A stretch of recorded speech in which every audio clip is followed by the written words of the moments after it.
Salut à toutes et tous, bienvenue dans cette petite vidéo et je tiens à remercier encore l'astronome amateur de pouvoir montrer ces clichés et pouvoir parler justement de ces clichés dont là une image célèbre que les astronomes amateurs doivent connaître.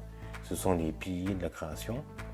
Donc les piliers, selon les sources, qui sont estimés entre 6000 années-lumière de nous et 7500 années-lumière de nous. Et le plus grand des piliers serait beaucoup plus large que le diamètre du système solaire. Donc cette nébuleuse, qui est la nébuleuse de l'Aigle, est désignée comme une pouponnière d'étoiles.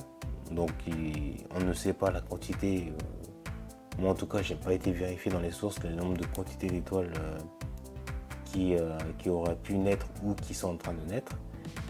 Mais nous pouvons, grâce à Hubble et d'autres télescopes terrestres, admirer toutes les lumières, que ce soit visible ou non visible, avec les clichés prises par ces télescopes terrestres et le télescope spatial Hubble, pour admirer tout ce qui se cache dans les gaz, parce qu'il y a certains gaz qui cachent certaines lumières, et selon les couleurs que nous voyons, je dis bien dans la lumière visible, ça peut donner une ordre d'idée sur les minéraux qui ionisent les gaz.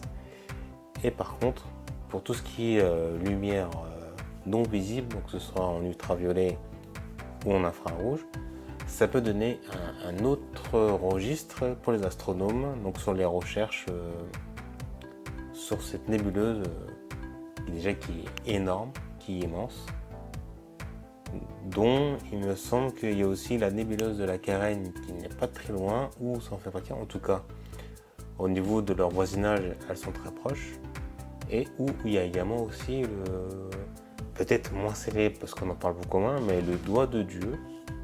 Je vous laisserai aller vérifier ça vous-même. En tout cas, merci à l'astronome amateur de son travail, et je pense que vous pouvez aller voir son travail donc sur sa chaîne YouTube. Et il y a aussi Lanterne Cosmique qui avait discuté du sujet sur les piliers de la création.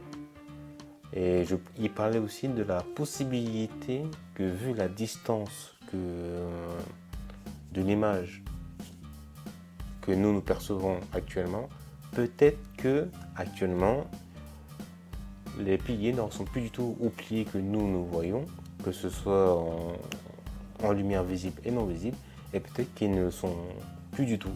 Mais en tout cas, très intéressant, et je vous conseille d'aller voir sa vidéo. Et encore une fois, je me répète, mais merci à l'astronome amateur de m'avoir permis de parler de ce sujet. Et n'oubliez pas de faire la voûte céleste. Ciao!